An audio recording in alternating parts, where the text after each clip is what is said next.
Queria que vocês avaliassem, primeiro, obviamente, parabéns pela vitória.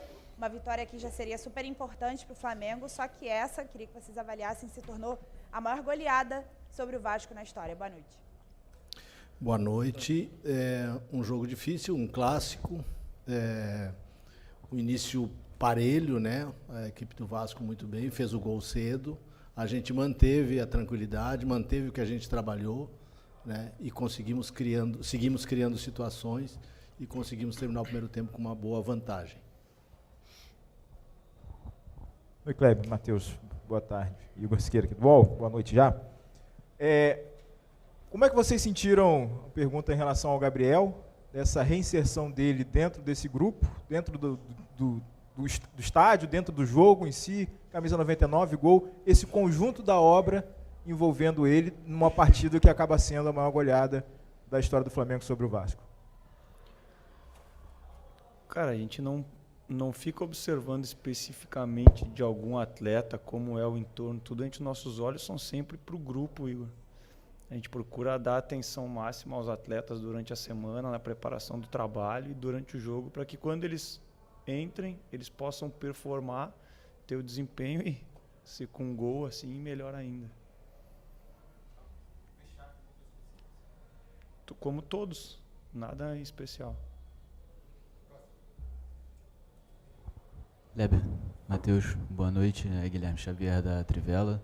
Há um mês a gente estava aqui, né, na sala de coletiva depois de uma vitória contra o Amazonas, em que o Flamengo acabou saindo vaiado, viveu um momento de oscilação e agora acumula uma série de vitórias consecutivas, jogando bom futebol, consegue golear o maior rival depois de uma paralisação do Campeonato Brasileiro, agora vai ter outra paralisação. Qual a importância dessa? Queria saber de vocês se há um clima de alívio no vestiário e qual importante é essa volta por cima aí do Flamengo na temporada. Para a gente, o mais importante é que a gente teve no processo passado, que a gente colocou para vocês aqui nas entrevistas, um calendário congestionado. A gente não conseguiu trabalhar direito. E agora, nesses últimos jogos, a gente teve tempo de recuperação, teve tempo de trabalho, conseguiu esse equilíbrio de trabalho, né? E hoje a gente fica muito feliz porque o jogo difícil, quando tu sai num clássico perdendo e tu mantém esse equilíbrio e faz com que as jogadas aconteçam da maneira que tu trabalhou, né? Dando poucas chances ao adversário. Acho que tiveram uma ou duas chances de gol. E a gente acho que foi o jogo que a gente mais criou oportunidades e teve precisão nas finalizações, né? Então, tá conjugado a isso, eu acredito nisso. E agora a gente vai ter uma outra fase de trabalho, sem jogadores importantes, né? Dá alguns dias de folga e volta a trabalhar pensando nessa sequência sem esses jogadores. É outro momento e a gente espera dar sequência a essa qualidade que a gente vem apresentando, mesmo sem esses jogadores importantes. Boa noite, Kleber. Boa noite, Matheus. Rodrigo Cerqueira, TV Globo. Alguns jogos ficam marcados na história de determinados confrontos pelo peso, pelo tamanho. E esse, por ser talvez o clássico de maior rivalidade no Rio, pelo menos por tamanhos de torcidas e história, teve o placar mais elástico da história do Flamengo. Você já consegue ter dimensão do que foi esse jogo hoje? Porque esse jogo provavelmente vai ser contado na história lá na frente, independente de ter sido um jogo decisivo ou não, mas pelo placar tão elástico que foi. Acho que não, cara. Acho que a dimensão a gente não tem. A gente estava muito focado pelo trabalho, por continuar mantendo a performance, mesmo tendo sofrido gol. Foi a primeira virada nossa esse ano. Sim. Então, manter o equilíbrio, conseguir construir a nossa vitória e sempre a gente preza muito de buscar o próximo gol, né? De não acomodar, de continuar. Também por ano passado a gente ter chegado na reta final olhando para uma questão de saldo e vendo que era uma dificuldade para nós como equipe também tirar uns saldos devido à pontuação. Podia chegar à pontuação, mas o saldo era muito distante. Então o nosso pensamento foi muito pensando a longo prazo do campeonato e o próximo gol e continuar performando. Assim. Talvez daqui a um tempinho a gente consiga olhar para trás dessa maneira que tu falou e ter esse prazer de ter esse grande dia, desse grande jogo. Matheus, boa noite. Boa noite, Kleber. Boa noite. Fred Gomes do GE. Queria perguntar para os dois, em relação ao Arrascaeta. A gente sabe que o Arrascaeta é um craque histórico desse time e é um dos poucos caras que mantém o mesmo nível desde 2019. Não é que os outros não consigam, mas é que realmente ele sempre vem mantendo o sarrafo alto. E ele teve uma quedinha técnica nos últimos jogos, assim, ele não vinha nem conseguindo participar dos gols, coisa que para ele, se você pegar o histórico dele, é muito difícil você pegar uma sequência de 3 jogos sem o Arrascaeta ou marcar um gol ou dar uma assistência. Assim, como é que vocês enxergam a importância desse jogo para ele, uma jogada daquela como no gol do Bruno Henrique, e também, assim, perguntar para vocês, mais uma vez insistindo na história que ele perguntou para vocês, sobre esse 6-1, por ser um jogo que não é só a maior goleada do Flamengo no Clássico, é no Campeonato Brasileiro. É uma coisa assim que às vezes a torcida falava, olha, mas pô, o Flamengo teve uma oportunidade de fazer história e não conseguiu. E hoje foi feita a história mais uma vez. Eu vou começar pela última, já que o Matheus respondeu um pouco.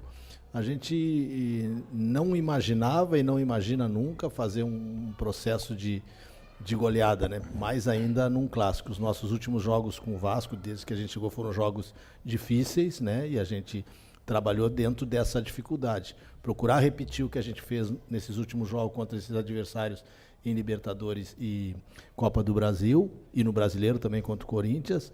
Mas o jogo se colocou dessa maneira, né? Então, analisando os números, a gente teve o mesmo número de finalização, ou um pouco menos no primeiro tempo, mesmo eles jogando com 11 em relação ao segundo tempo que eles jogaram com a menos. Então a gente buscou, não parou de buscar esses gols, né? Trabalhando com essa qualidade. E o Arrascaeta é importante porque é o jogador pensador da equipe. Nesse momento dos últimos jogos ele vinha num crescimento para buscar esse equilíbrio, para buscar esse nível de atuação que ele teve hoje. Uma pena que agora nessa sequência está fora, né? Então que ele vá, que ele faça um grande trabalho na seleção e que na volta continue com esse crescimento e tendo atuações como ele teve hoje. Boa noite, Kleber. Boa noite, Matheus. Bruna Medeiros, do canal do Felipe Fontoura. O Flamengo melhorou, né, seu desempenho nos últimos jogos. E eu queria saber se esse período sem jogos pela Copa América, os 11 dias, vai ser prejudicial e como vocês acham que vocês podem fazer para o time voltar no mesmo ímpeto ofensivo, no mesmo ímpeto defensivo, mesmas atuações que está hoje. Obrigada e parabéns pela vitória. Obrigado. Trabalho. Chegar quando a gente reapresentar, manter os pés no chão, da mesma maneira que quando a gente passou um momento difícil, a gente sabia que era o trabalho que ia tirar a gente daquela situação. Chegar na quinta-feira, reapresentar e continuar trabalhando e mostrando... A gente fala para os atletas, às vezes, tanto que vão começar quanto os que vão entrar, entra e faz o que tu fez no treino durante a semana. Faz o que vocês vêm fazendo durante a semana. Eu acho que o Luiz e o Wesley são um grande exemplo disso. Que eles treinaram essa semana, eles treinaram pra caramba. Às vezes tu olha, tu fica com vontade de botar 20 jogadores em campo, só que não dá. Aí quando tu põe os caras que estão trabalhando, estão fazendo e dão a resposta, assim, é extremamente gratificante e esse é o caminho. É esse o caminho. Matheus, Kleber, boa noite. Raíza Simplício, da Gol Brasil.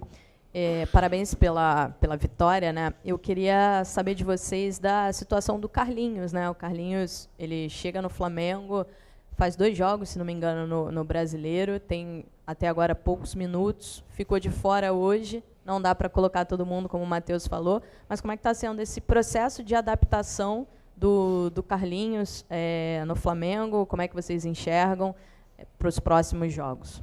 Deixar para o Matheus responder essa que está mais atento ao Carlinhos. O Carlinhos está num processo de recuperação física. Então ele teve uma sequência, ele ficou doente, variou, não conseguiu fazer os trabalhos, então não é nem opção técnica, essa é uma opção mais de não ter recuperado, não estar apto 100% para o jogo. Então foi mais nesse sentido, acho que ele não vem há uma semana já tentando se recuperar assim e sem conseguir fazer um trabalho sequencial no dia a dia, então aí é mais nesse sentido. E a gente espera já que na quinta-feira, na reapresentação, ele já trabalhe com o grupo, né? E já esteja pronto à disposição para o jogo contra o Grêmio. Quanto à aceitação dele foi muito boa, o grupo costuma receber muito bem os atletas que chegam, né? E ele está muito feliz. Eu pedi para o Matheus responder, porque o Matheus trabalha muito com ele para questões de finalização, de movimentos ofensivos, né? E ele trabalhou bastante, precisava de um acréscimo físico e agora vai estar com a gente a partir de quinta. E foi importante, hein? No primeiro jogo que a gente ganhou lá do Atlético Goianiense, foi muito por a gente ter tido 2 pivôs e quando o Bruno Henrique sofre o pênalti, é porque o lateral tem que ficar pegando e cuidando do Bruno Henrique e não o zagueiro. Então ele já deu a resposta também e a gente sabe que vai dar durante o campeonato.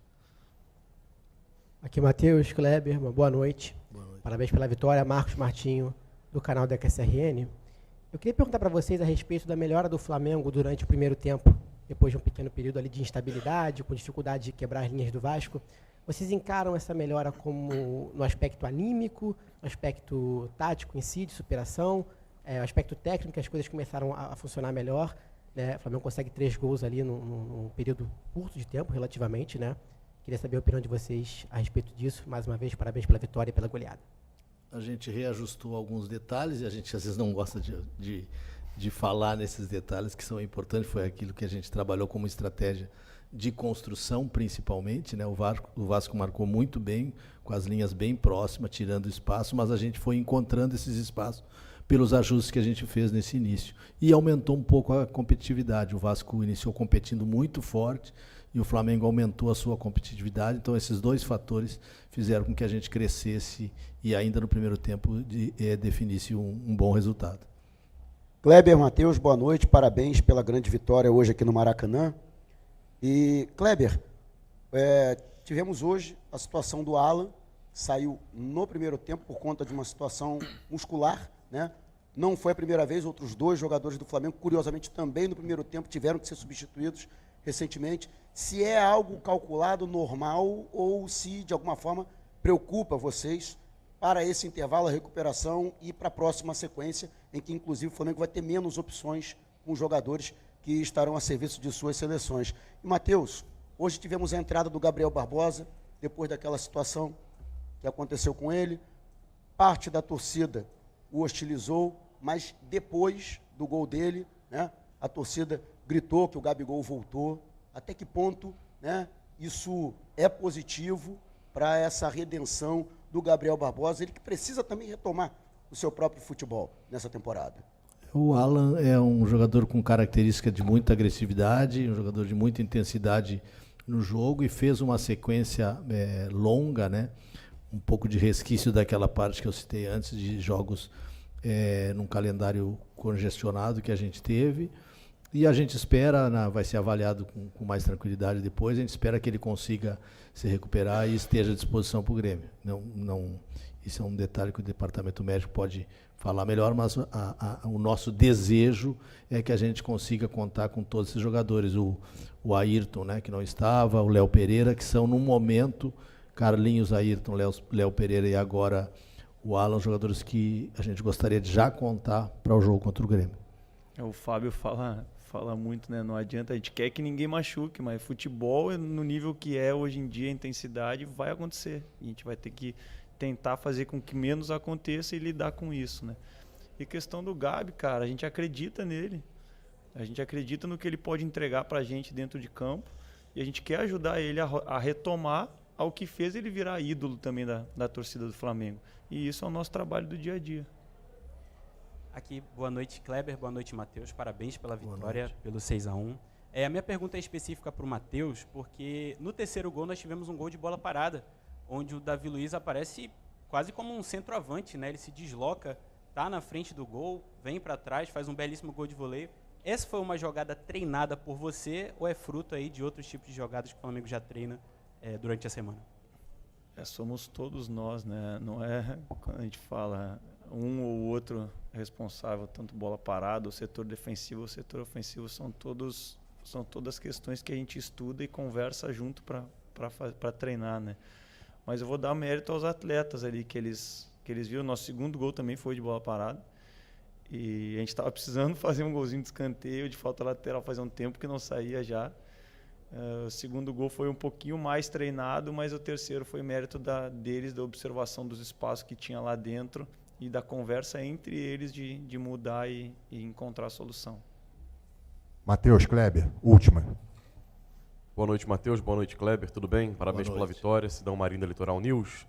Flamengo é líder do Campeonato Brasileiro, classificado para as oitavas da Libertadores, classificado para as oitavas da Copa do Brasil.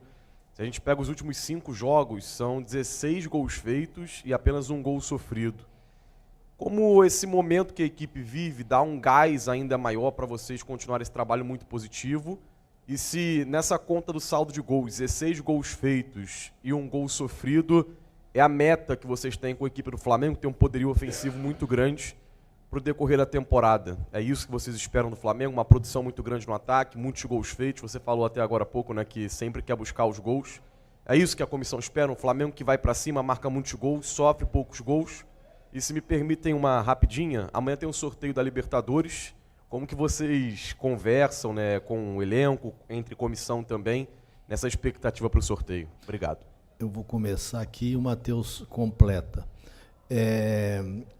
A nossa meta é equilibrar. A nossa meta é tomar poucos gols e manter uma condição de criar chances e ser mais efetivo. Então, a nossa alegria agora, a nossa satisfação é porque nos 2 últimos jogos, especificamente, a gente criou um número muito alto de finalizações precisas. Então, essa é a nossa busca. Pensar em fazer 6 gols, 5 gols, isso é normal, isso não é um fato normal, né? Então, a gente tem que ser efetivo, manter uma média de 2,5 gols por jogo, podendo aumentar essa média, né? Mas ser mais efetivo nas finalizações. E quanto à Libertadores, a gente não comentou nada, né? Terminou o jogo da Libertadores, a gente focou no jogo contra o Vasco, agora é 3 dias de descanso, a gente já deixou algumas coisas encaminhadas para o retorno, né? E quando a gente retornar na quinta, a gente faz uma reunião para acertar mais detalhes desse período que a gente vai ter até o próximo jogo do Brasileiro, que é o Grêmio, no dia 13. Meus amigos, obrigado, boa folga a todos.